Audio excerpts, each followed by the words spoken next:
مدینہ پاک پہنچ کر ہمارا سٹے المدینہ ہوٹل میں تھا۔ سچ بتاؤں تو یہ سٹے بہت ہی پرسکون تھا۔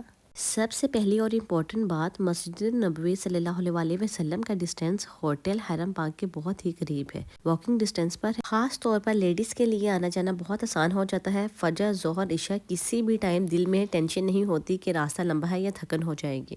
اگر روم کا ریویو دوں تو روم کلین، کمفرٹیبل اور ویل مینٹین تھا۔ بیڈ سافٹ تھے، اسی پراپر ورکنگ کر رہا تھا، اور اسی تو ان کے بہت فاسٹ ہوتے ہیں، اتنی سردی فیل ہوتی ہے اور پھر بند ہی کرنا پڑتا ہے کیونکہ وہ سلو بھی نہیں ہوتا۔ روم سروس بھی ٹائم پر آ جاتی تھی۔ ونڈو سے باہر کا ویو سمپل تھا۔ فیسلٹیز کی بات کریں تو لفٹ سروس سموتھ تھی، سٹاف بھی بہت پولائٹ اور ہیلپ فل تھا۔ فیملی سٹے کے لیے یہ ہوٹل بہت سوٹیبل ہے۔ ایئر ایریا بہت اچھا ہے، وضو کی جگہ بہت ہی نیٹ اینڈ کلین ہے۔ کپڑے دھونے کی بھی ایک اسپیسیفک جگہ ہے جہاں پہ کہ انہوں نے جینٹس کے لیے بنایا ہوا ہے کہ اگر کوئی چاہے تو یہاں کے اپنے کپڑے خود سے واش کر سکتے ہیں۔ واشنگ مشینز پڑی ہوئی ہے اور سارا بڑا اچھے سے سیٹ اپ ہے کپڑے واش کرنے کا۔ اگر پریفرز کوئی باہر سے واش نہیں کروانا چاہتا تو وہ خود ہی نیچے جا کے اپنے کپڑے بہت اچھے سے واش کر سکتا ہے۔ میں تو مکہ جاتی تھی یا مدینہ جاتی تھی، سب سے پہلے اپنے ابایاز کو ہینگ کرتی تھی تاکہ مجھے کہیں پہ بھی آنے جانے میں مشکل نہ ہو۔ ایک ہی مرتبہ میں پریس کر سارے ہینگ کر دیتی تھی تاکہ ایزیلی زیارات کے لیے نکلا جا سکے۔ موسٹلی زیارات صبح ٹائم ہی جاتی ہے تو پھر ٹائم کم ہوتا ہے، حرم پاک سے آتے ہی انسان جلدی جلدی سے ویئر کرتا ہے اور نکلتا ہے۔ میں ٹائم سے ریڈی ہو کر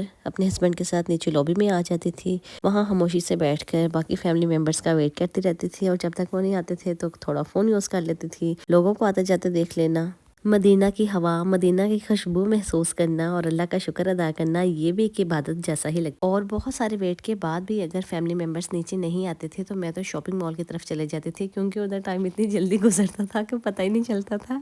یہاں پر بھی چیزیں بہت اچھی تھی لیکن یہاں پہ بہت ایکسپینسو تھی۔ وہی چیز جو باہر سے 50 ریال کی تھی، یہاں پہ ان کے شاپنگ مال میں وہی چیز 200 ریال کی تھی۔ لیکن دیکھنے میں اور پوچھنے میں کیا ہوتا ہے، ونڈو شاپنگ کرنے کا تو پھر اپنا ہی مزہ ہے نا۔ بٹ ان کے شاپنگ مالز میں ڈیٹس، تسبیح، عبایا، سکارف سب کچھ موجود تھا، لیکن جن شاپس پہ ہم نے سب سے زیادہ وزٹ کی وہ تھی عبایا کی دکان، جینٹس کے لیے عطر کی دکان، کھجوروں کی اور چاکلیٹس کی شاپس۔ یہ وہ شاپس تھی کہ ہمیں جدھر بھی نظر آتی تھی ہم وہاں سے ضرور ان کی ریٹس پتہ کرتے تھے اور تھوڑی تھوڑی سی ورائٹی ضرور پرچیز کرتے تھے۔ ہم نے جو سب سے زیادہ کھجوریں پرچیز کی تھی نا وہ سکری تھی۔ سکری کھجور کا ٹیسٹ میری ماما کو بھی اور میرے ہسبینڈ کو بھی بہت پسند آتا تھا۔ وہ کہتے تھے اس کا ٹیسٹ بالکل ایسے ہے جس طرح ہم گڑ کھا رہے ہو۔ شاپنگ مال کا کوئی ایسا فلور نہیں تھا جو کہ میں نے وزٹ نہ کیا ہو، کیونکہ مجھے ساری چیزیں ہی مدینہ سے پرچیز کرنی تھی، تو مجھے یہی ہوتا تھا جہاں سے ریزنیبل ملے گی تو میں پرچیز کر لوں گی۔ اوورآل ایکسپیرینس کی بات کروں تو المدینہ ہوٹل میں رہنا صرف ایک سٹے نہیں تھا، یہ مدینہ کی خاموشی اور برکتوں کو قریب سے فیل کرنے کا موقع تھا۔ حرم کی نزدیکی، پرسکون ماحول، سادگی میں لپٹا ہوا کمفرٹ، سب کچھ بہت اچھا لگا۔